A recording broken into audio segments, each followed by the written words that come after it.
I know this is like a terrifying concept for a lot of people. So please make sure that you have been reviewing that and how to figure out if you have an enantiomer or a diastereomer and things like that. So, all right, we'll jump into our learning objectives.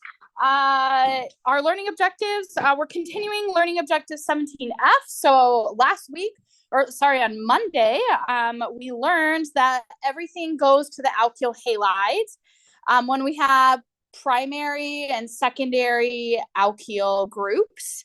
We also learned about tertiary alkyl groups as well. Now we're going to learn today about a situation in which actually we do end up with an alcohol. So previously we were treating alcohols just as intermediates and we were always getting to the product. And now I'm going to teach you about the exception when we do end up with our alcohol. All right. And this should be pretty intuitive if you're understanding the mechanism by which this reaction goes. All right. So let's jump into learning objective 17F continued. All right. So this is the 4 Ps for the formation of alkyl halides and alcohols. So last time the learning objective had sort of in parentheses as an intermediate. These are not, well, I guess I will say as the, not, I was going to say not as an intermediate. They are, but I'll just say as final product. Not just intermediate. So we can be really clear that this learning objective includes this alcohol. So previously we only had seen it as an intermediate and now we have it going all the way, right? And this is again from the reaction of ethers, which we learned how to make, and now we're learning how to use with mineral acids. Right? And we said mineral acids were HCl, HI, HBr, and this is in 17.8. All right. Okay, so previously,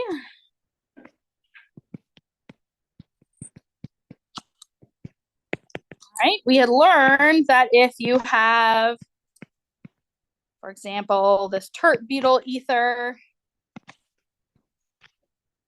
and we added some sort of mineral acid, let's just say HX, where X equals chloride, bromide, or iodide, then we're going to end up making the 2 halides, all right?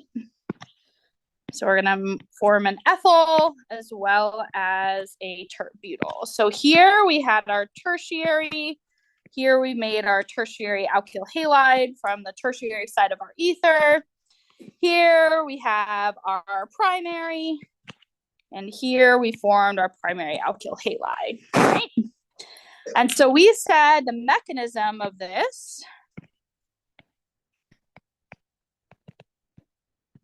said that primary and tertiary, primary goes through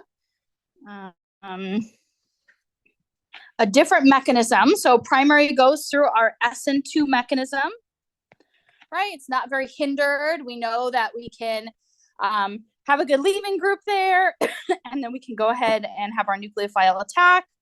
We said that secondary sort of was split between an SN2 and an SN1 mechanism.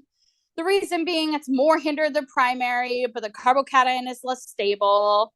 And then we learned that tertiary was going to be through an SN1 mechanism, right? It's too hindered to have our nucleophile attack, all right? And so all of these are with alkyls, all right? So mechanisms of SN1 and SN2, that only applies to alkyl groups, right? We learned a lot about nucleophilic aromatic substitution and electrophilic aromatic substitution in the last couple of chapters. So we know that sp3 hybridized carbons that are aryl do not undergo SN1 or SN2 reactions. So this is our new part of our learning objective, is this does not work for aryl ethers to go to the alkyl halide, because they're not alkyl, of course, but doesn't go all the way to the halide products on the ether side. Okay, so let's show an example of what that's going to look like.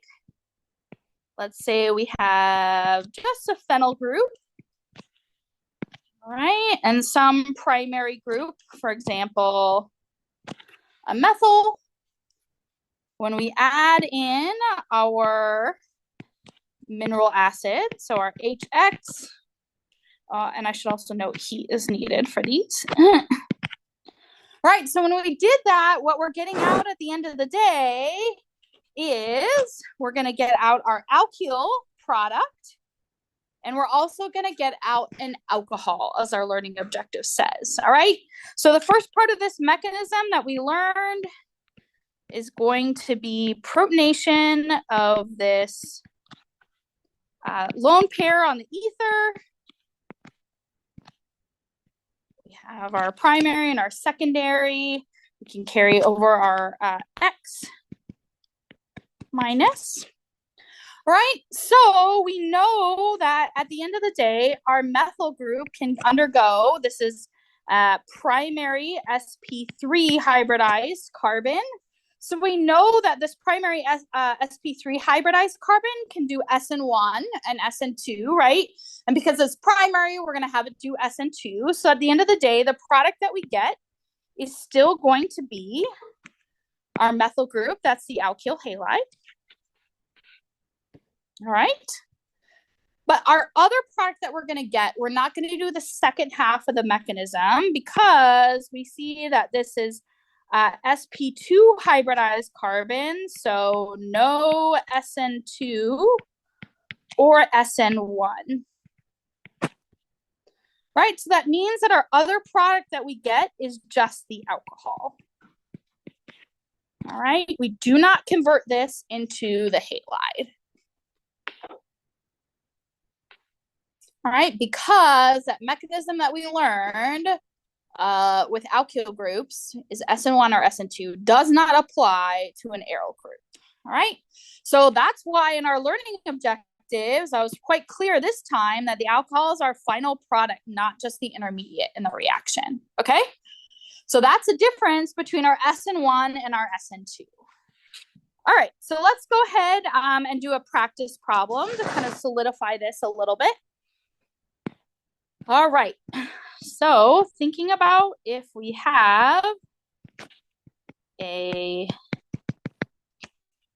aryl ether here. On this side, we have a benzyl group. All right, so oftentimes, question.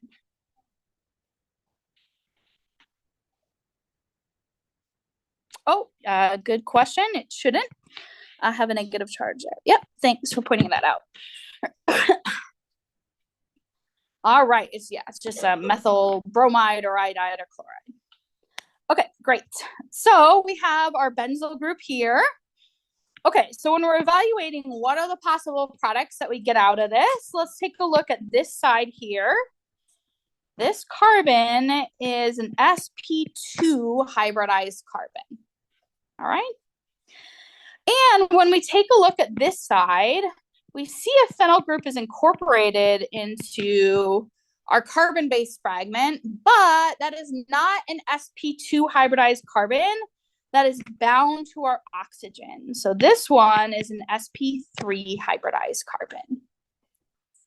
All right. So if we were to add excess HBr, we're always going to add excess here and a little bit of heat. What we're going to get out of the reaction is going to be our sp2 hybridized fragment that's going to end up as an alcohol. And then our sp3 hybridized fragment is going to end up as our alkyl bromide. Even though this has a phenyl group on it, it doesn't matter. We're only concerned about the group that is bound to our ether.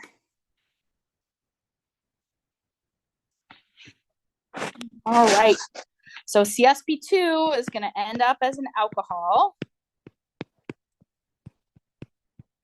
And our CsP3 is going to be our alkyl halide.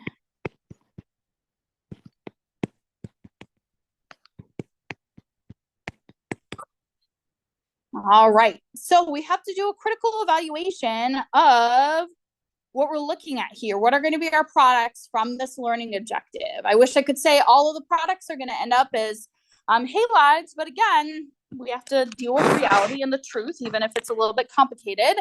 And we have to realize the mechanism of this reaction cannot undergo a substitution of that alcohol to form phenyl bromide in this case.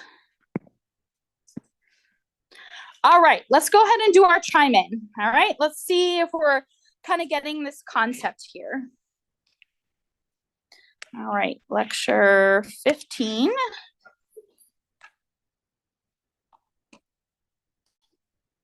Let's see.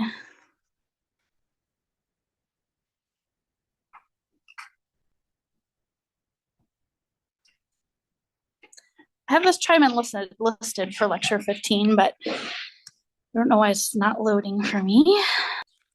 I'll load up my phone really quick. 1 second. So that's the end of that learning objective. All right, I'm gonna put this page out of my notes so I know to go back. Okay, so let's get to another learning objective. Learning objective 17G. All right, now we're back to our stereochemistry. All right, so let's recall stereochemical relationships between compounds.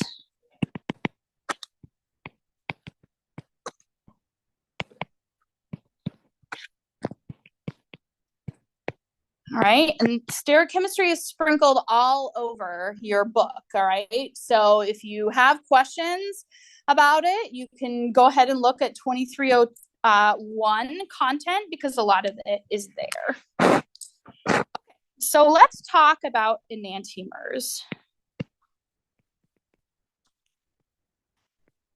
All right, the analogy we often use with enantiomers is like your handedness, right? So you have a left hand and you have a right hand. Like you can't wear the same glove on both hands if you have specific right-handed and left-handed gloves, right? Like you put your hand into it, you're like, this doesn't fit, right? So they're different, but your hands are really pretty similar to each other, but they're slightly different because your thumbs are pointing towards each other.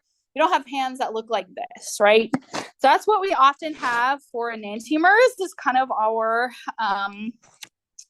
way that we think about these compounds. All right, so we're going to be learning a lot about epoxide soon. So let's practice on an epoxide. All right, so we have a methyl substituted epoxide here. All right.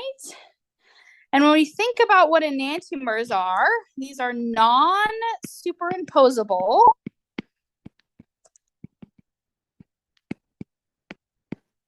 mirror images.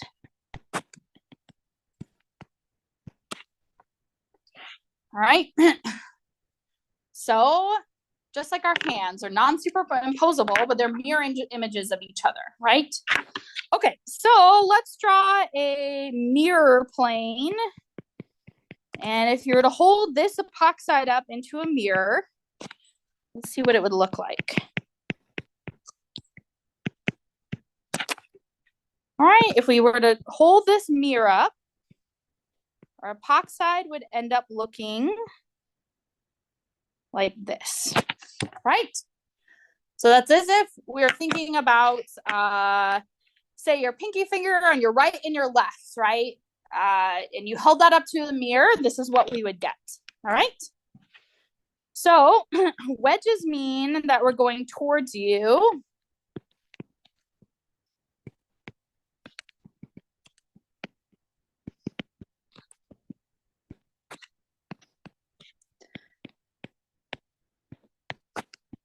All right, and dashes are going away. So if you have a model kit at home, it's much easier sometimes to do this. For some people, it's quite challenging to sort of move molecules around and flip them and things like that. So model kits can be particularly helpful. Okay, so let's see here. We have to answer 3 questions. The connectivity question. So to determine, is this an enantiomer or not? Is the connectivity the same? Okay, we have a carbon that's bound to an oxygen and bound to a methyl group. We have a carbon that's unsubstituted. We have an oxygen. The connectivity checks out. It's the same. All right. So we can see that these 2 compounds are, we see that these are mirror images of each other. All right, so that checks out. And then the third question we need to ask ourselves is, are they superimposable? All right, so how do we tell if they're superimposable or not? Well, let's go ahead and rotate the bond here. So we're gonna flip the molecule over so that we can see if the methyl group, we can just slide it across and see if it's superimposable. So if we flip this molecule and our methyl group is pointing out towards us, we flip it over like a pancake, that means that methyl group is now going to be going away from us, but on the other carbon. So we flipped this over. If you all can maybe quiet down a little bit in the back, it's a little bit distracting to everyone else. Thank you. All right, so we can flip this over. And now we have the idea of these 2 compounds, this one versus this one.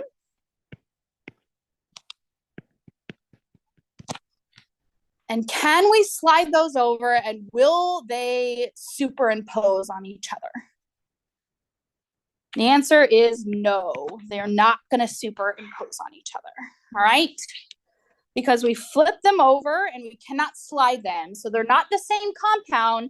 Instead, these are enantiomers of each other, right? And we call these chiral compounds.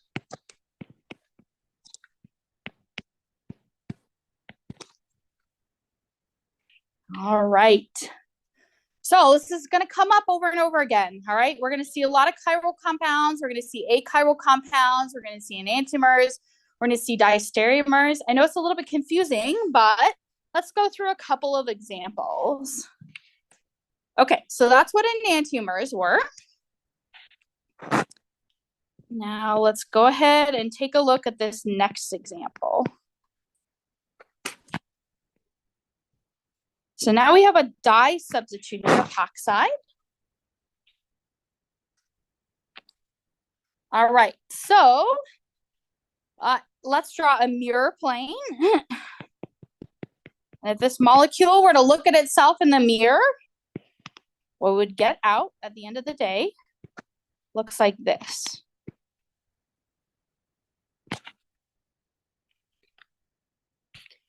All right, so we saw here when we had a single methyl group here, and we saw it in a mirror plane, we saw the wedges still coming out at us, but it's on the other side. Here, though, when we have our mirror plane, we see that because it's di-substituted equally, that compound has both wedges coming out at us as well. So let's ask our 3 questions. We have connectivity. Are these both connected? That carbon that is part of the epoxide is bound to an oxygen and a methyl group on both sides. Excellent. Are these mirror images of each other? These molecules are mirror images of each other, right? And are they superimposable?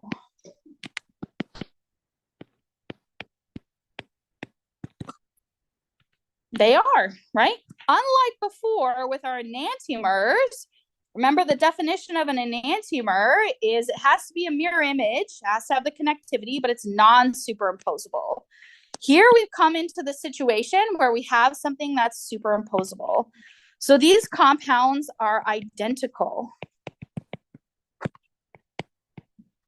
Right? These are the exact same thing.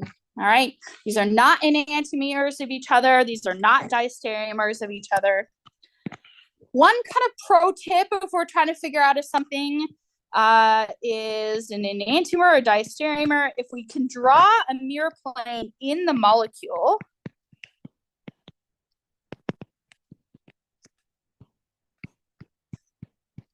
when we do that, we will not have enantiomers.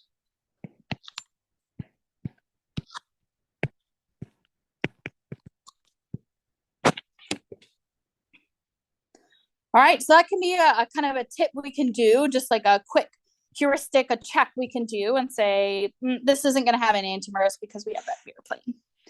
So we would call this compound achiral.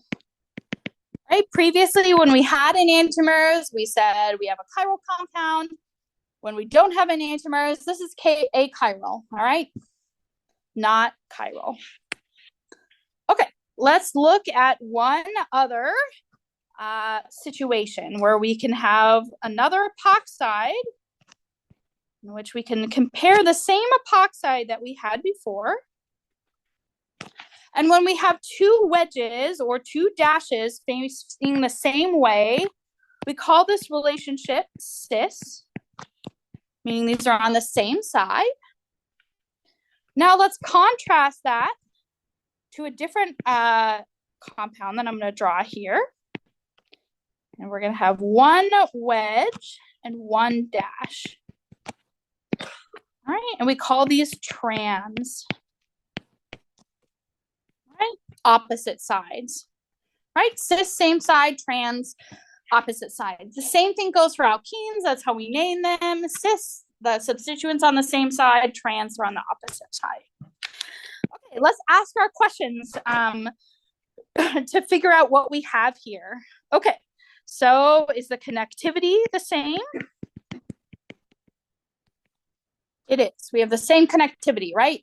These carbons of our epoxide, we're kind of gauging everything here, each bound to a methyl group versus here, each bound to a methyl group. All right, the connectivity is the exact same. All right, are these mirror images of each other?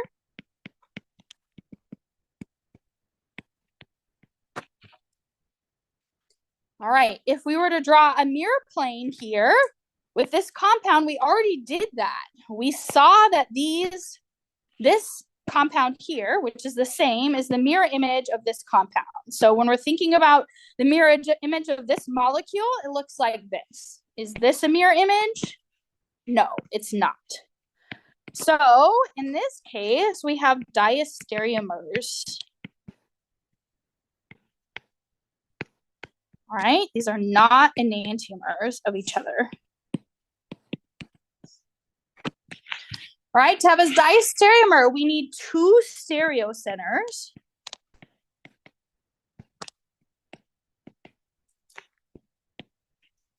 Are necessary. All right. So diastereomers can be chiral. All right. So these are kind of the three categories we need to start thinking about. These are like a lot of exam questions derived from understanding these. All right. So let's go ahead and practice on an example here in which we are going to have something that's not an epoxide. All right. Let's have not an epoxide as an example. Okay. So let's draw a 5-carbon chain. 1, 2, 3, 4, 5. And let's have an alcohol on it. And with a wedge, and then let's have at the 4 position a bromide with a dash. All right, let's compare and understand the relationship between these two molecules. Let's go ahead and have our 5-carbon chain again. Let's have an alcohol, as well as a wedge for our bromide. We're going to determine the relationship between these. Are these the same compound? Are these enantiomers or are they diastereomers? Okay, so our first question is connectivity. Okay, looks pretty good for the check on connectivity. We have carbon number 3 that's bound to an alcohol in both cases, carbon number 4 that's bound to a halide in both cases. Connectivity checks out. Let's check out our mirror image question. All right, so let's flip this over and see what we get. So if we flip this over, we can draw our 5 carbon chain still. But let's label it 5, 4, 3, 2, 1 this time because we flipped it over, right? And so we see that our alcohol is going to be connected to carbon 3, but instead of a wedge, we're going to have a dash. Or we're going to see our bromide that's been flipped over is now bound to carbon 4. And that is also going to be a dash. Let me erase carbon 4. All right, because we have flipped this over, this is what we're going to end up with. All right, so are these mirror images? I'll just bring this compound down here.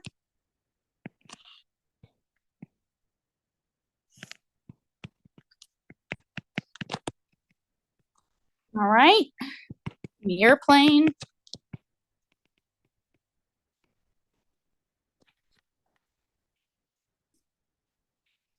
Are these the same compound? Are these mirror images of each other?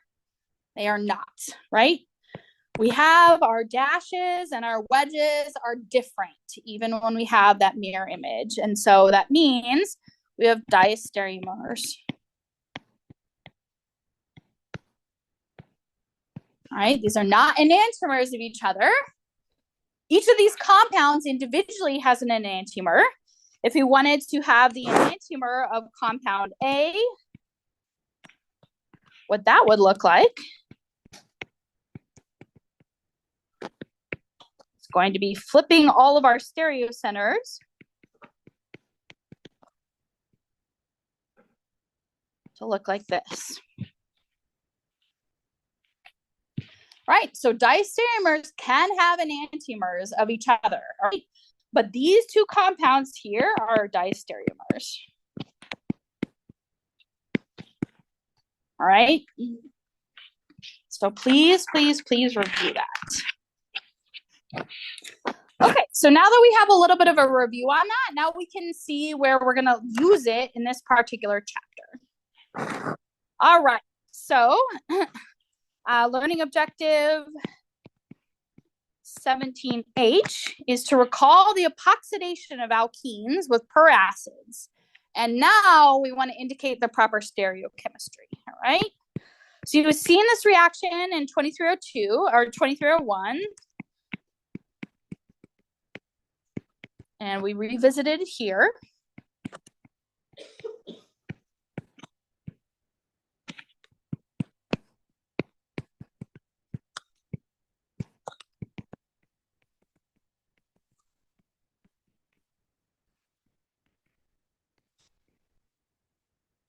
All right, and this is going to be in 17.9.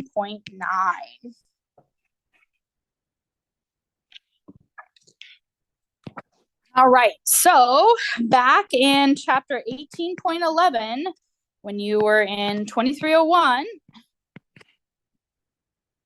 you learned that when you take an alkene and a peracid, so peracids mean they're not just carboxylic acids, they have an extra oxygen, that's the per part. So let's indicate that. This is an oxidant. So we're gonna add an oxygen to this compound. This is what you learned before. And the peracid you probably learned was called MCPBA. And it looked like this. We use this every single day in my lab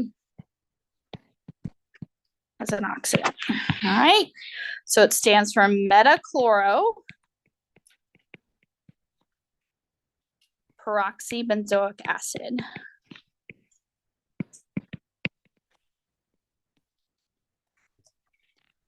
All right, so this is what you learned before.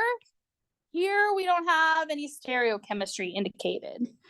All right, so our new learning objective indicates that we need to learn about stereochemistry. So we have a cis alkene. And when we have a cis alkene and we use MCPBA, we end up with a epoxide where the methyl groups are cis.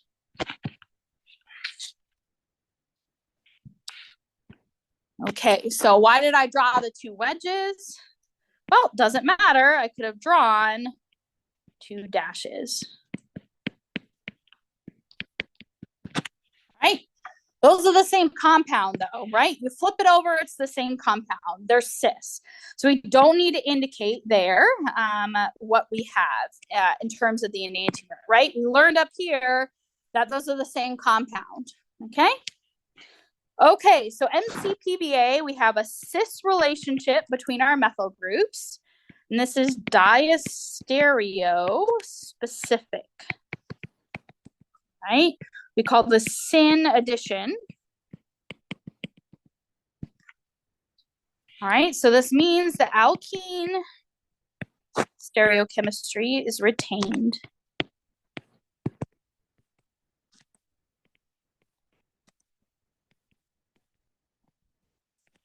All right, so diastereo specific. We have two stereo centers there, and they're in this cis relationship to each other. Okay, so if this is a diastereo specific reaction, and we had a trans alkene, where the two substituents are on the opposite side of each other, we added MCPBA. I'll let you draw what the product of that is. This is a diastereo specific reaction. So take a moment.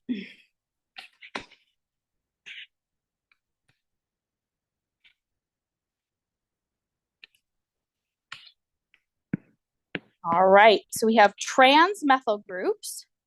So we would draw a trans relationship.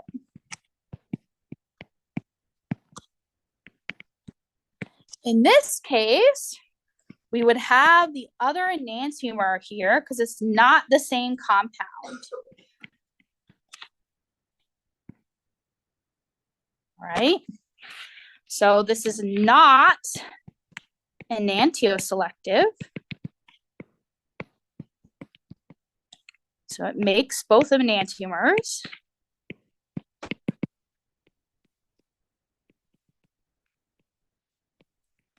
But it is diastereoselective.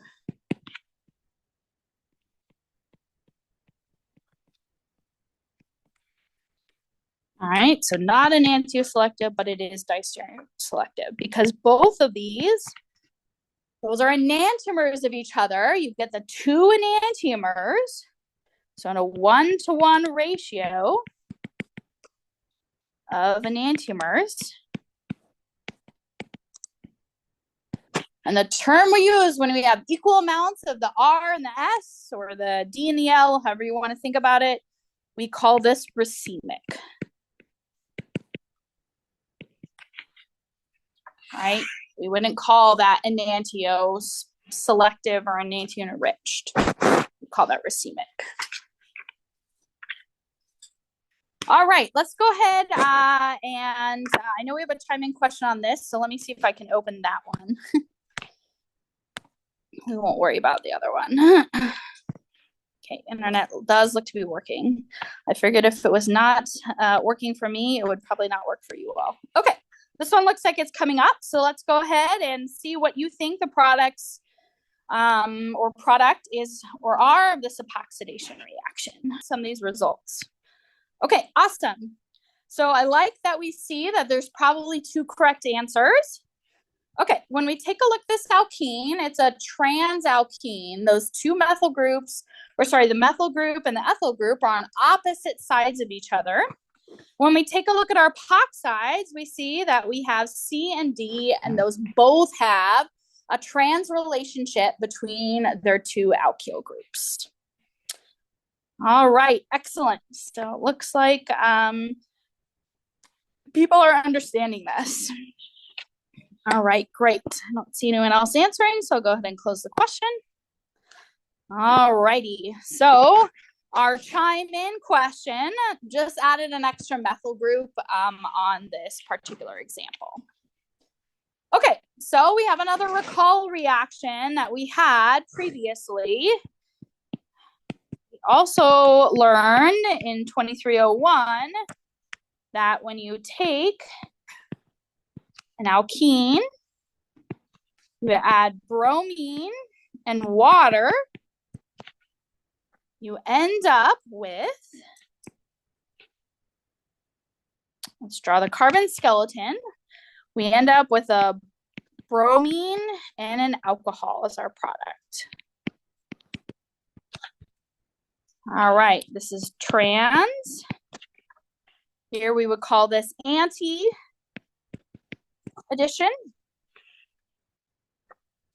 Okay. So now let's see what happens when we have a cis alkene.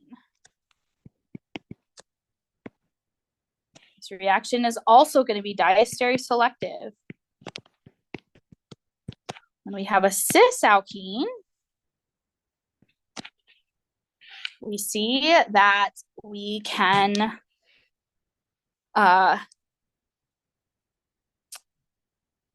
trying to think about how the best way to draw this is going to be. Okay, so I'm going to draw the same carbon skeleton as we see above, right? And so what we see here is that we have the same Br, and then we have our OH here, right? So then you can kind of see the difference in that stereochemistry. So we have cis versus trans when we do this, and you can think on your own how to sort of flip that molecule around. Okay, so this is what we have learned previously in chapter 8, so I'm not going to stay on it too long. I'd actually like to move on to seeing what we can do with these. These are called vicinal halohydrins.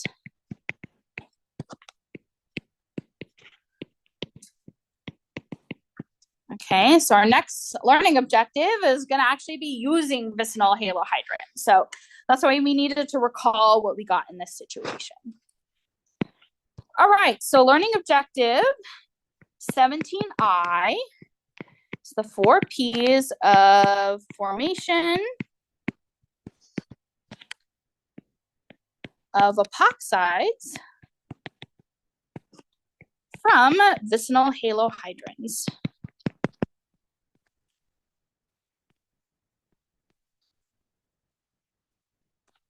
This is in chapter 17.10. I know we have a lot of stereochemistry, but this is how a lot of chemistry goes, right? Your body has a lot of DNA. DNA is a single enantiomer. You know, we have D and L, but we only get one in the body. So this is has a lot of biological ties. So in organic chemistry, oftentimes our motivation for doing chemistry is to make medicine. And so your body is chiral. And so oftentimes we have to form chiral products so that our medicines work really well. Okay, so here is going to be our reaction. We're going to take a vicinal halohydrin.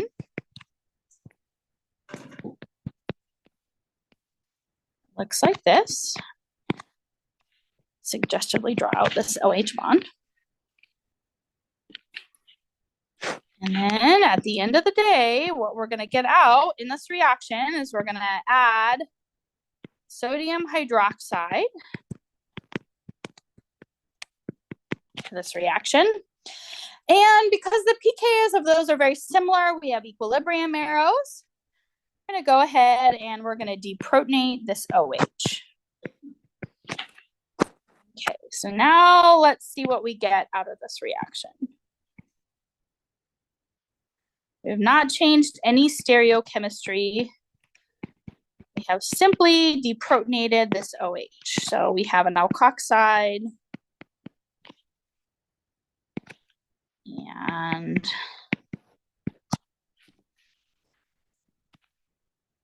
our bromide hasn't changed.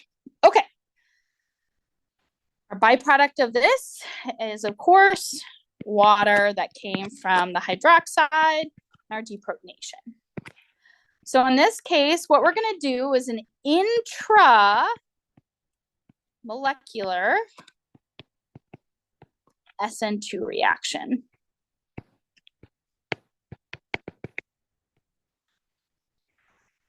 So intramolecular, meaning within the molecule for an SN2 reaction. So we recall stereochemistry and SN2 reactions are quite closely related. We recall that we get backside attack and inversion of our stereo center, right? So what that means is we take a lone pair on oxygen, we attack this bromide, carbon-bromine bond, and our bromide leaves. All right? And because we have a different, because we inverted our stereo center, I'm going to keep our oxygen bound like it was before with a wedge. And now the carbon-oxygen bond is inverted stereo center. So our bromide was going back. Now we have our oxygen coming forward. All right. And so what we see here is this is an equivalent molecule to if we were to put our epoxide in the plane of the board, we could see that the epoxide that we get out is this trans epoxide. All right. This is a diastereospecific reaction. Okay, so now let's see if we took our other vicinal halohydrin. So here, we do not have the option very well to see this. So I'm going to flip this molecule over here that we see if we were to flip this over. I think it'll be easier to see it from here, in which we have our alcohol, and all we've done is rotate the bond around the bromine bond to give us this product here. All right, so I just wanted to add that to the other slide there so you can see that we haven't just magically made up a new molecule. We just made this from our cis epoxide. Okay, so now let's go ahead and take a look at what we drew there, which are our bromide as a wedge and our alcohol as our dash. Okay, let's go ahead and do the same thing. We have our sodium hydroxide. That is going to be our base in this reaction. I'll draw out this OH suggestively. We're going to deprotonate that OH, break that OH bond. Okay, just like we did before. It doesn't matter what our stereochemistry is. I'm just deprotonating. So we have O minus, sodium plus, that's the same. Our byproduct is just going to be our water in this reaction. So everything's the same, no matter which configuration you have. We're going to do our intramolecular SN2 reaction. So the oxygen is coming, it's in the backside, it's coming, and it's going to go ahead and attack our bromide. And our bromide that's coming towards us is going to leave, and we're going to invert that stereo center. So the product of the reaction that we're going to get out is that our oxygen is going to have the wedges going back. It's a perfectly fine way to draw this reaction or this epoxide, but oftentimes we like to put certain things in the plane of the board. And so if we were to rotate our oxygen forward, that means that we would rotate our methyl groups backwards, right? Our oxygen is going backwards or just flipping it up, right? So this is the same molecule. So this reaction is diastereospecific.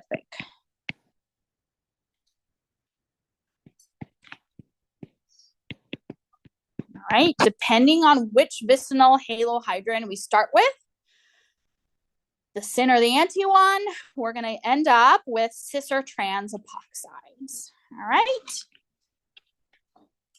Okay. So this is not an enantioselective reaction.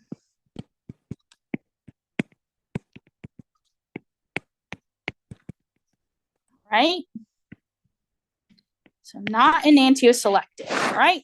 So at the end of the day, we're going to get plus the enantiomer of these compounds when we have something that can have an enantiomer. So in like this in second example, all right? So this is a racemic halohydrin goes to a racemic epoxide, meaning we have a 50-50 mixture of the R and the S. All right, I don't think we're going to learn any stereoselective reactions for a while, all right? But if we had a single enantiomer halohydrin, then we would get a single enantiomer epoxide.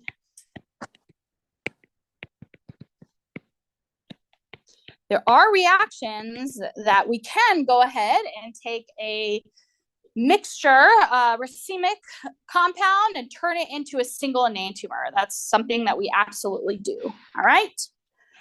So, okay, so in our last minute, let's just do a quick practice problem. Let's see what we would get here. Okay, so we have our OH and our bromide, both coming out towards us in this compound. If we were to give it NaOH, our product would end up as our cis configuration. All right.